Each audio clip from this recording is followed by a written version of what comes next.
আজকে আমরা যেটা পড়বো সেটা হচ্ছে রোধের সমবায়।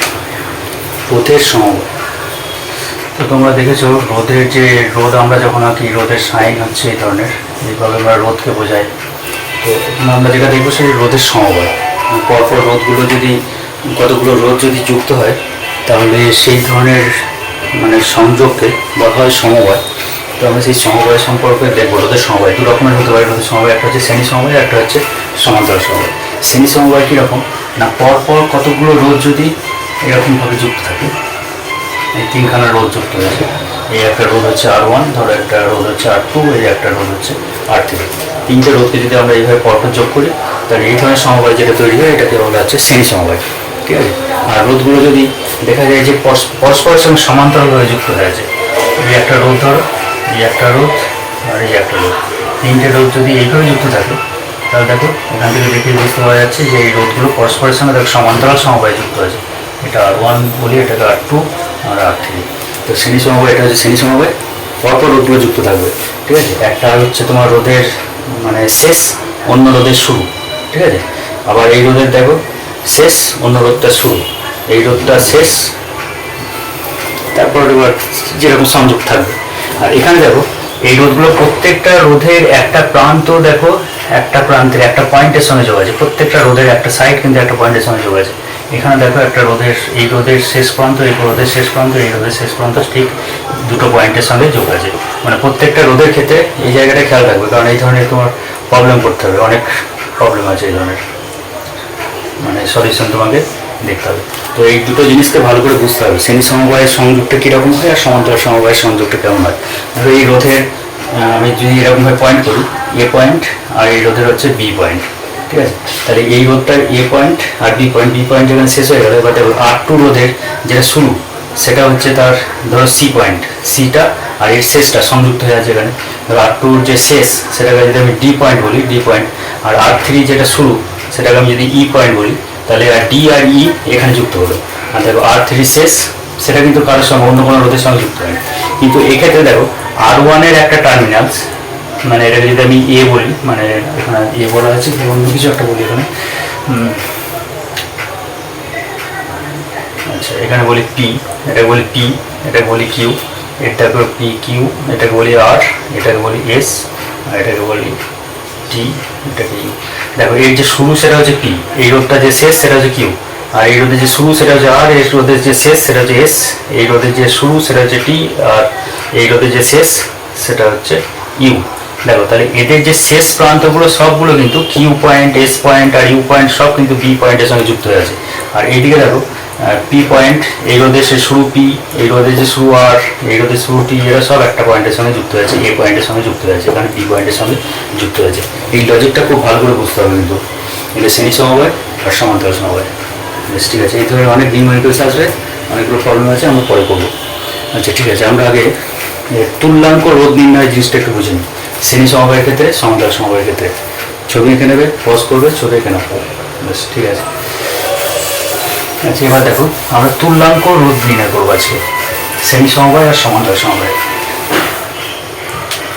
আচ্ছা শ্রেণী সমবায়ের ক্ষেত্রে তুল্য রোধ, তুল্য রোধ জিনিসটা কি? তুল্য রোধ মানে তিনটে জিনিস হয়তো তোমাকে একসঙ্গে দিয়েছে, এবার হলো যে তুল্য ঘটে। না তোমাকে একটা দাড়ি পাল্লা দেওয়া হয়েছে, দাড়ি পাল্লাতে একদিকের পাল্লাতে ধরো তিন রকমের জিনিস চাপানো হয়েছে। ধরো কোনো একটা জিনিস চাপানো হয়েছে যার ওজন হচ্ছে 500 গ্রাম, আবার আরও একটা জিনিস চাপানো হয়েছে যার ওজন হচ্ছে ধরো 200 গ্রাম, আরও একটা জিনিস চাপানো হয়েছে যার ওজন হয়তো 300 গ্রাম। তিনটেকে চাপালে তার টোটাল ওজন কত হচ্ছে? 1000 গ্রাম, 1000 গ্রাম বা 1 কেজি। ঠিক আছে। তুমি কতগুলো জিনিস চাপিয়েছো? তিনখানা জিনিস চাপিয়েছো, দিয়ে টোটাল তুমি পাচ্ছ 1 কেজি। আর এইদিকে তার পরিবর্তে তুমি একটা 1 কেজির বাটখার চাপিয়ে দিলে। ঠিক আছে। তাহলে এদিকে কটা বাটখার চাপালে? একটা বাটখার দিয়ে তোমার এই তিনটে জিনিসের যে মোট ওজন, সেই ওজনটা কিন্তু এটা দিয়ে বুঝিয়ে দিল। তাহলে এটা হচ্ছে তুল্য। তো এরকম জিনিস আমরা এখানে ধরো তিনখানা রোধ দেওয়া আছে, R1, R2, R3, তিনটে রোধকে আমরা কী ধরনের সমবায়ে যুক্ত করি? শ্রেণী সমবায়ে। তাহলে শ্রেণী সমবায়ে যদি আমরা এটাকে যুক্ত করে থাকি, তাহলে শ্রেণী সমবায়ে এইভাবে যুক্ত হলে তিনটে রোধের সঙ্গে তুল্য রোধ, মানে তিনটে রোধ না ব্যবহার করে আমি একটা রোধকে ব্যবহার করবো, যে রোধটা এইভাবে রোধগুলো যদি সংযুক্ত হয়ে থাকে তাহলে যে রোধের ভ্যালুটা দেয় সেই রোধের ভ্যালুটাই আমার এখানে দেবে, সেটাকে আমি বলবো তুল্য রোধ। এখানে আমার তুল্য রোধ কত, তুল্য রোধ আমি ধরে নিচ্ছি আর, যে আমি যদি শ্রেণী সমবায়ে 3টে রোধ R1 R2 এবং R3 যদি যুক্ত করে থাকি তাহলে এই ক্ষেত্রে আমি তুল্য রোধ যেটা পাবো সেটাকে আমি বলছি আর পাবো। ঠিক আছে, তো এবার কী করবো এই ধরনের ক্ষেত্রে প্রথমে আমাকে কী করতে হবে, এখানে এর মধ্যে দিয়ে যদি আমাকে তড়িৎ পাঠাতে হয় তাহলে নিশ্চয়ই আমাকে একটা সোর্স দিতে হবে। সোর্স মানে তড়িতের উৎস, তড়িতের উৎস আমাকে ব্যবহার করতে হবে। ধরো ভি ভোল্ট এখানে একটা ইউজ করলাম আমি। আচ্ছা, এটা বড় টার্মিনাল সেটাকে বলে প্লাস, আর ছোটোটাকে আমরা মাইনাস দিয়ে ডিফাইন করি। তাহলে তড়িৎ প্রবাহের ডাইরেকশনে কী হয়, সবসময় প্লাস থেকে মাইনাসের দিকে, অর্থাৎ তড়িৎ প্রবাহ হচ্ছে এটা। আর ধরো এই বর্তনী যে বর্তনী গেছে, এই বর্তনী তড়িৎ প্রবাহ মাত্রা হচ্ছে আর, তড়িৎ উৎস যেটা সে সাপ্লাই দিচ্ছে তোমার ভি ভোল্ট, আর 3টে রেজিস্ট্যান্স আছে, 3টে রোধ আছে, একটা R1 একটা R2 একটা R3। এবার দেখো I1 রোধটা এর মধ্যে দিয়ে যাচ্ছে, এই I1 তড়িৎ প্রবাহ মাত্রাটা R1 রোধের মধ্যে যাচ্ছে। তাহলে এই দুই প্রান্তের মধ্যে একটা বিভব পার্থক্য থাকবে। ধরো সেটাকে আমি বলি V1 ভোল্ট বিভব পার্থক্য। তাহলে V1 সমান আমি কি লিখতে পারি, V1 সমান ভি, তোমরা ওহমের সূত্র অনুসারে পড়েছো, ভি ইকুয়াল টু হয় IR, আমাদের ওহমের সূত্র পড়া হয়ে গেছে, ভি সমান IR। তাহলে ভি সমান যদি IR হয়ে থাকে তাহলে এখানে V1 সমান কী পাবো, এর মধ্যে দিয়ে কত কারেন্ট যাচ্ছে, I কারেন্ট যাচ্ছে, I আর রেজিস্ট্যান্স কত R1, তাহলে আমি কি লিখবো IR1, V1 মানে হচ্ছে IR1। আচ্ছা, একই রকমভাবে R2 রোধের মধ্যে দিয়ে কারেন্ট যাচ্ছে কত, I কারেন্ট যাচ্ছে, এই দুই সাইডের মধ্যে বিভব পার্থক্য ধরো V2, যদি V2 হয়ে থাকে তাহলে একই রকমভাবে I ইন্টু R2। ঠিক আছে, আবার এখানে দেখো এই যে রোধের দুই প্রান্তের মধ্যে বিভব পার্থক্য যদি V3 হয়ে থাকে তাহলে V3 ইকুয়াল টু লিখবো IR3, এটা লিখবো। ঠিক আছে, তো এবার দেখো এই যে পোটেনশিয়াল ড্রপ হলো, এই ভি ভোল্টটাই তো এখানে potential drop, V1 V2 V3 এসব মিলেই তো এই ভি ভোল্টেজ সাপ্লাই হয়েছে, মানে ভিটা এখানে কিছুটা এখানে কিছুটা এখানে কিছুটা এখানে সাপ্লাই করেছে। তার মানে ভি ইজ ইকুয়াল টু আমি কি বলতে পারি, ভি ইজ ইকুয়াল টু হচ্ছে V1 plus V2 plus V3। এটা ভিটাই তো সাপ্লাই করছে, V1 V2 V3 এগুলো সাপ্লাই করেছে। এবার এই তিনটাকে যদি আমি যোগ করি তাহলে কী পাবো, IR1 plus IR2 plus IR3। ঠিক আছে, অথবা ভি ইকুয়াল টু আইটাকে কমন নিয়ে নাও, তাহলে কী করে থাকবে R1 plus R2 plus R3, এরকম একটা ইকুয়েশন পাবে। এই ইকুয়েশন নাম্বার দিয়ে 1 নম্বর ইকুয়েশন এটা। ঠিক আছে, আচ্ছা এবার দেখো আমরা যে তুল্য রোধ ব্যবহার করেছি, তুল্য রোধ জিনিসটা কি, শুধুমাত্র এই রোধগুলোর পরিবর্তে রিপ্লেসমেন্ট হয়েছে শুধুমাত্র এই আর দিয়ে। তো মানে এরা তিনজন থাকবে না, বাকি সব কিছু থাকবে। তাহলে এদের তিনজনের পরিবর্তে কে আছে, শুধুমাত্র আর আছে, বাকি সব যা ছিল তাই থাকবে। তার মানে এই যে ভি ছিল এখানে, ভি থাকবে, মানে অন্য যে বর্তনীটা ব্যবহার করছি তাকে বলা হয় তুল্য বর্তনী। তার মধ্যে কারেন্ট ফ্লো হবে কত I, তার মধ্যে তড়িৎ প্রবাহ মাত্রা যাবে I, এটাকে বলা হয় তুল্য বর্তনী। কার তুল্য বর্তনী, এই যে এর তুল্য বর্তনী হচ্ছে এটা। ঠিক আছে, এর তুল্য বর্তনী হচ্ছে এটা। তো এটা ওটা তুল্য বর্তনী। তো এই ক্ষেত্রে আমরা সেই ওহমের সূত্র যদি ব্যবহার করি তাহলে ভি ইকুয়ালটা আমরা কী পাবো, IR, ইকুয়েশন নাম্বার দিয়ে এই 2। আচ্ছা দেখো এই ইকুয়েশন থেকে এই যে বর্তনীটা, এই বর্তনীর ভি ইকুয়ালটা আমরা পেয়েছিলাম এই ইকুয়েশনটা, এই বর্তনী দেখো ভি ইকুয়াল পাচ্ছি আমরা IR। তাহলে ভি ইকুয়াল টু এই ভ্যালুটা, ভি ইকুয়াল টু এই ভ্যালুটা, 1 আর 2কে যদি আবার তুলনা করি, আর 2কে তুলনা করলে কি পাবো, তুলনা করে পাই দেখো, তাহলে এদিকে কী পাচ্ছি দেখো, IR equal to I into R1 plus R2 plus R3। তাহলে আইটাকে কেটে দাও, কী করতে হচ্ছে R equal to R1 plus R2 plus R3। তার মানে কি বোঝাচ্ছে এটা বোঝাচ্ছে যে এই যে তুল্য বর্তনী যে তুল্য রোধ যে ভ্যালুটা পাওয়া যাচ্ছে, তুল্য রোধ আর এই আরের ভ্যালুটা হচ্ছে এই 3টে রোধের যোগফলের সঙ্গে সমান। আচ্ছা 3টে পরিবর্তে 4টে যদি থাকতো, তাই 4টে রোধের সঙ্গে যোগফলের 4টে রোধের যোগফলের সঙ্গে সমান হয়ে যেত। ঠিক আছে, নাও পজ করো, তুলে নাও, যদি মনে হয় যে আরেকবার দেখতে হবে তাহলে আরেকবার ভিডিওটা চালিয়ে দেখে নেবে। ঠিক আছে, হয়ে গেছে। আচ্ছা এবার একই জিনিস আমি যদি এই R1-এর পরিবর্তে এটাকে বলতে আমি 2 ওহম নিয়েছি, R2টাকে আমি 3 ওহম নিয়েছি, R3টা ধরো 5 ওহম নিয়েছি, তাহলে আমার এই বর্তনীর তুল্য রোধ মানে শ্রেণী সমবায় যদি আর 2 ওহম 3 ওহম আর 5 ওহম যদি যুক্ত থাকে শ্রেণী সমবায়, তাহলে তুল্য রোধের মানটা কত হবে, তুল্য রোধের মান হবে 2 প্লাস 3 প্লাস 5 সমান হচ্ছে 10 ওহম। ঠিক আছে, মানে এখানে যদি আমি এভাবে 2 ওহম, একটা 3 ওহম, একটা 5 ওহম ব্যবহার করি, তাহলে তুল্য বর্তনী মানে তুল্য রোধের পরিমাণটা হচ্ছে 10 ওহম। মানে 2, 3 আর 5 ব্যবহার করার পরিবর্তে যদি আমি একটা 10 ওহম রোধ ব্যবহার করি, তাহলে এই বর্তনীতে যেভাবে কারেন্ট ফ্লো আই পাওয়া গেছে, সেই পরিমাণ আই এখানে পাওয়া যাবে। আর এই ধরনের বর্তনীকে বলা হবে তুল্য বর্তনী। এর তুল্য বর্তনী হচ্ছে এটা, যেখানে কি হয়েছে, এই রোধ তিনটে R1, R2, R3, এই তিনটে রোধ রিপ্লেস করে দিয়েছে কে, আর যে রোধটা রিপ্লেস করেছে তাকে আমরা বলবো তুল্য রোধ। এই আরটাকে আমরা বলবো তুল্য রোধ। ঠিক আছে, ঠিক আছে। আচ্ছা, এবার চলো আমরা সমান্তরাল সমবায়ে যাই।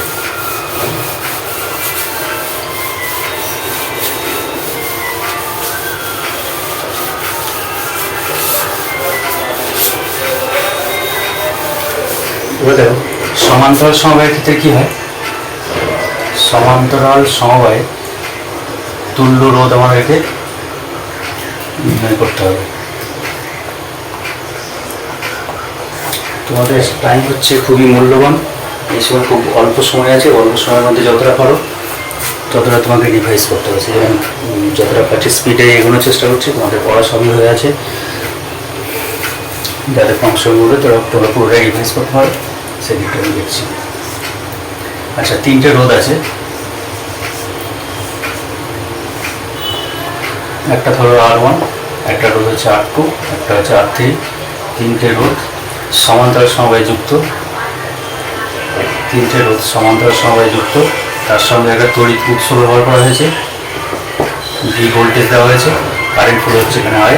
আচ্ছা, এর একটা তুল্য বর্তনী, মানে একই রকমভাবে তিনটে রোধকে যে সমান্তরাল সমবায়ে ব্যবহার করা হয়েছে, তো তার সঙ্গে তুল্য রোধ হিসাবে তুল্য বর্তনী একটা তৈরি করলাম, তুল্য বর্তনী যার ভোল্টেজ ভ্যালু একই, ভোল্টেজ ভ্যালু একই, V plus minus, current flow হচ্ছে আই। তো এই আরটাকে আমরা বলছি এই সমবায়টা, সমান্তরাল সমবায়টার তুল্য রোধ, তুল্য রোধ। তার মানে কি, তার মানে এইভাবে R1, R2 আর R3 এইভাবে যে ব্যবহার করা হয়েছে, তিনটে রোধকে এইভাবে ব্যবহার না করে যদি আমরা একটাই রোধকে ব্যবহার করতাম, তাহলে তার ভ্যালুটা এইভাবে ব্যবহার করলে যে রোধের ভ্যালুটা হয়, সেই ভ্যালুটাই এর সঙ্গে সমান। আর সেই জন্য এই বর্তনীটাকে বলা হয় তুল্য বর্তনী। এই বর্তনীটাকে আমরা বলবো তুল্য বর্তনী। ঠিক আছে, এর তুল্য বর্তনী। আচ্ছা, এবার দেখো এই যে বর্তনীটা আছে, এই বর্তনীতে কী হচ্ছে সেই জিনিসটাকে বুঝতে হবে। আই কারেন্ট আসছে, ঠিক আছে, এদিকে আই কারেন্ট আসছে। আই কারেন্ট আসার পর এই পয়েন্টে এসে দেখো আইটা তিনটে ভাগে ডিস্ট্রিবিউট হয়ে গেছে, আইটা তিনটে ভাগে ভাগ হয়ে গেছে। এদিকে একটা আই কারেন্ট গেছে, এটা I1, এদিকে ধরো I2, আর এদিকে গেছে I3। ঠিক আছে, I1, I2, I3 তিনটে ভাগে ভাগ হয়ে গেছে। তাহলে এখানে আই এসে I1, I2 আর I3 তিনটে ভাগে ভাগ হয়ে গেছে। তার মানে কি, তিনটেকে যদি যোগ করি তাহলে আমরা আই পাবো। আই ভ্যালু কি, I1 plus I2 plus I3। তারপর আবার কী হয়েছে, এই I1 এসে, I2 এসে, I3 এসে, এরা তিনজনে এসে আবার এক জায়গায় মিলিত হয়ে এদিকে যখন প্রবাহটা শুরু হয়েছে, তখন তারপরে এটা আবার আই। ঠিক আছে, এবার দেখো প্রত্যেকটা রেজিস্ট্যান্সকে খেয়াল করো তো। এই যে R1 রেজিস্ট্যান্সটা এই পয়েন্টের সঙ্গে যুক্ত, একটা প্রান্তের সঙ্গে যুক্ত, আর R1 রেজিস্ট্যান্সের অন্য প্রান্ত এর সঙ্গে যুক্ত। এই দুটো পয়েন্টের মধ্যে ভোল্টেজ ডিফারেন্স কত? R2 ক্ষেত্রে দেখো, R2 এই পয়েন্টটা এসে এখানে যুক্ত হয়েছে, R2 পয়েন্টটা এখানে যুক্ত হয়েছে, তাহলে R2 এই দুই প্রান্তের মধ্যে ভোল্টেজ ডিফারেন্স কত? আবার দেখো R3 এই পয়েন্টটা এখানে যুক্ত হয়েছে আর একদিকটা এদিকে যুক্ত হয়েছে, তাহলে R3 এর ক্ষেত্রেও ভোল্টেজ ডিফারেন্স কত? দেখো প্রত্যেকের ক্ষেত্রে কিন্তু ভোল্টেজ ডিফারেন্স একই, সেম। তার কারণ সবাই তো একই জায়গাতে যুক্ত হয়েছে, এই পয়েন্টে যুক্ত হয়েছে, এই পয়েন্টে যুক্ত হয়েছে, তাহলে এই দুটোর মধ্যে ভোল্টেজ ডিফারেন্স কত হয়েছে? ভি। তার মানে আমি কি বলতে পারি, এই ফার্স্ট যে ইকুয়েশন দেওয়া আছে সেখান থেকে আমি বলতে পারি V equal to I1 R1। ঠিক আছে, অথবা এটাকে একটু সাজিয়ে আমি যদি লিখি I1 সমান লিখি, তাহলে ভি বাই R1 পাবো। ঠিক আছে, একই রকম সেকেন্ড লাইন এসে সেকেন্ড যে রোধটা আছে তার জন্য কি করতে পারি, I2 R2, সেটাও হচ্ছে সেম একই ভোল্টেজের সঙ্গে যুক্ত হয়ে আছে, মানে ভি ইজ ইকুয়াল টু হচ্ছে I2 R2। এখান থেকে যদি আমি I2 বের করি, I2 ইকুয়াল টু বলবো কি, ভি বাই R2। একই রকমভাবে তৃতীয় রোধটার জন্য এসে ভি ইকুয়াল টু হচ্ছে I3 R3, আর I3 ইকুয়াল টু হচ্ছে ভি বাই R3। দেখো এবার আমি তিনটে ভ্যালু কিন্তু পেয়ে গেছি, I1, I2, I3 তিনটে ভ্যালু পেয়ে, এখানে তিনটে ভ্যালুকে আমি এখানে বসাতেই পারি। আচ্ছা, তিনটে বসিয়ে দিই এখানে। I1 মানে কত, ভি বাই R1, I2 হচ্ছে V by R2, V by R3। আচ্ছা, ভিটাকে কমন নিয়ে রেখে দিই, 1/r1 plus 1/r2 plus 1/r3। আচ্ছা, তাহলে আমরা কি ইকুয়েশন, এটা কি লিখেছি, আই ইকুয়াল টু এটা, আচ্ছা আই ইকুয়াল টু এটা এক নম্বর ইকুয়েশন নাম্বার দিয়ে দিই, এটা হচ্ছে এক নম্বর ইকুয়েশন। আচ্ছা, ওই দিকটা চলে যায় তুল্য বর্তনীতে। তুল্য বর্তনীতে দেখো, এর জন্য আমরা ইকুয়েশন কী পাবো, ভি ইকুয়াল টু হচ্ছে আই আর। তাহলে এখানে আমরা আই ইকুয়াল টু কী বলতে পারি, আই ইকুয়াল টু বলতে পারি ভি বাই আর। ঠিক আছে, এটাকে ইকুয়েশন নাম্বার 2 করি। আচ্ছা, এইদিকে দেখো আই ইকুয়াল টু এটা পেয়েছি, আবার এদিকে আই ইকুয়াল টু এটা পেয়েছি। তাহলে 1 আর 2কে যদি আমরা তুলনা করি তাহলে কী পাবো, 1 আর 2 থেকে কী পাবো, আমরা আই সমান এটা পেয়েছি, আবার এদিকে আই সমান এটা, তার মানে কি এইটা ইজ ইকুয়াল টু এটা। তাহলে আমি লিখি V by R equal to V into 1/,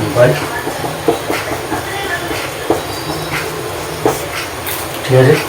আচ্ছা, এবার ভিটা কেটে যাবে, তাহলে এখানে কি পড়ে থাকছে, 1/r ইকুয়াল টু হচ্ছে 1/r1 plus 1/r2 plus 1/r3।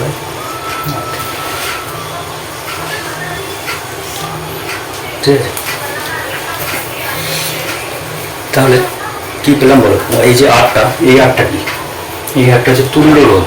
যদি আমি R1 R2 আর R3 এই তিনটে রোধকে যদি আমি সমান্তরাল সমবায়ে যুক্ত করে দিই, তাহলে সমান্তরাল সমবায়ে যুক্ত করে দিলে তুল্য রোধের ভ্যালুটা কী হবে, তুল্য রোধের ভ্যালুটা এরকম হবে, 1/r ইকুয়াল টু এই যে রোধগুলোর value 1/r1 plus 1/r2 plus 1/r3 এর সঙ্গে সমান। ঠিক আছে, বোঝা গেছে?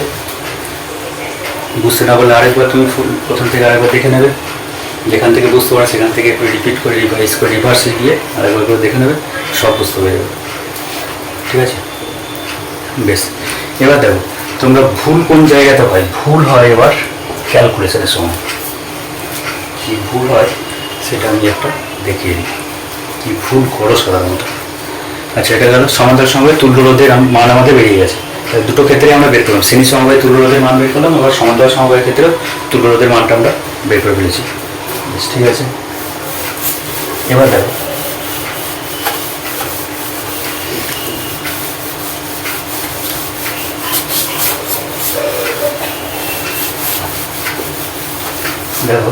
শ্রেণী সমবায়ে তুল্য রোধের মান হয়, শ্রেণী সমবায়ে তুল্য রোধ, শ্রেণী সমবায়ে তুল্য রোধ আর ইকুয়াল টু কি লিখলাম, R1 plus R2 plus R3। আচ্ছা, সমান্তরাল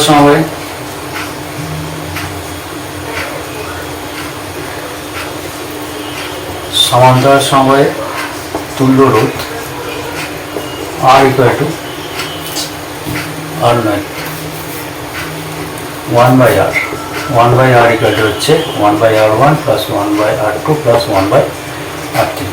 এবার দেখো, যদি তোমাকে বলে কোশ্চেন দেয় এরকম, যদি বলে 2, 3 আর 5 ওহম, 2 ওহম, 3 ওহম, 5 ওহম, তিনটে রোধকে শ্রেণী সমবায়ে যুক্ত করা হয়েছে, তিনটে শ্রেণী সমবায়ে যুক্ত আছে, শ্রেণী সমবায়ে যুক্ত, তাহলে তুল্য রোধ কত হবে, তুল্য রোধ কী করবে, সবগুলো যোগ করে দাও। তুল্য রোধ আর ইকুয়াল টু কী হয়, R1 ফর্মুলা কী আছে, R1 plus R2 plus R3, তার মানে কী হবে 2 প্লাস 3 প্লাস 5 মানে হচ্ছে 10 ওহম,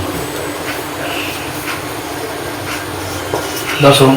ঠিক আছে, এটা হলো শ্রেণী সমবায়। যদি এবার বলতো সমান্তরাল সমবায় কত হবে,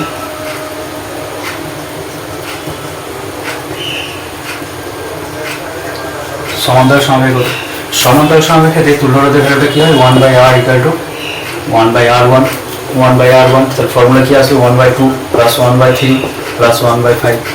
ঠিক আছে, তাহলে এবার দেখো লসের করবে এদের 2, 3 আর 5, লসের কত হবে,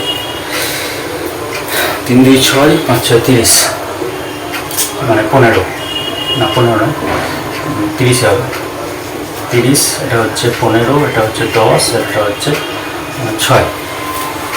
ঠিক আছে, এগুলো যোগ করলে কত হয়, 25 আর 6 31, 31/30 শেষ হয়নি, সবাই তো শেষ করে দেয় এখানেই, এই জায়গাতেই ভুলটা হয়।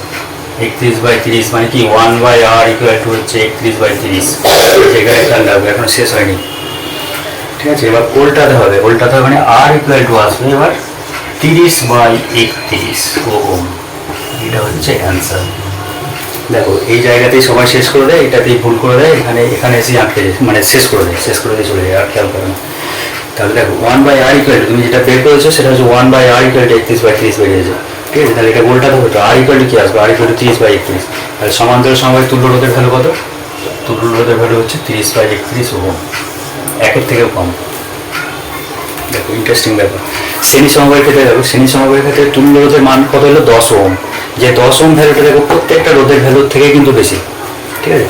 কিন্তু সমান্তরাল সমবায় দেখো কত এলো? একেরও কম, 30/31, মানে কি একেরও কম। অথচ প্রত্যেকটা রোধের ভ্যালু কত ছিল? 2, 3, 5, মানে 2 ছিল, 2, 3, 5। তাহলে কি বুঝতে পারছো? যদি আমি রোধগুলোকে সমান্তরাল সমবায়ে যুক্ত করি তাহলে তুল্য রোধের মান কি হয়ে যায়? সব থেকে ছোট যে রোধটা তার ভ্যালুর থেকেও কম হয়, ঠিক আছে? তাহলে রোধগুলোকে যদি আমরা এখানে কনক্লুশন কি পাচ্ছি দেখো। 1 নম্বর কনক্লুশন পাচ্ছি যে শ্রেণী সমবায়ে যদি আমরা শ্রেণী সমবায়ে রোধগুলো যুক্ত করলে, শ্রেণী সমবায়ে রোধগুলো যুক্ত করলে তুল্য রোধের মান বৃহত্তর রোধের থেকেও বেশি হয়, ঠিক আছে? শ্রেণী সমবায়ে রোধগুলো যুক্ত করলে তুল্য রোধের মান বৃহত্তর যে রোধটা তার থেকেও বেশি হয়। আর সমান্তরাল সমবায়ের ক্ষেত্রে কি ঘটছে? আর সমান্তরাল সমবায়ের ক্ষেত্রে যেটা ঘটছে সেটা হচ্ছে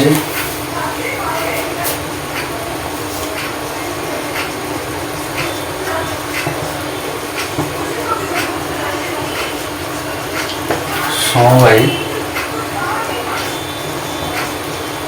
রোধগুলো যুক্ত করলে তুল্য রোধের মান ক্ষুদ্রতর রোধের থেকেও কম হয়, ঠিক আছে? খুব ইন্টারেস্টিং পয়েন্ট, এটা মনে রাখবে। সমান্তরাল সমবায়ী রোধগুলোকে যদি যুক্ত করা হয় তাহলে তুল্য রোধের মান ক্ষুদ্রতর রোধের থেকেও কম হয়। আর শ্রেণী সমবায়ে যদি রোধগুলোকে যুক্ত করা হয় তাহলে তুল্য রোধের মান বৃহত্তর রোধের থেকেও বেশি হয়, ঠিক আছে? এরপর যেসব নিউমেরিক্যালসগুলো আছে সেগুলো আবার পরে একদিন করবো। আজকে এতটাই থাক। তোমাদের সময় খুব মূল্যবান, তোমরা সময়টাকে ঠিকঠাকভাবে ইউজ করো, ঠিক আছে?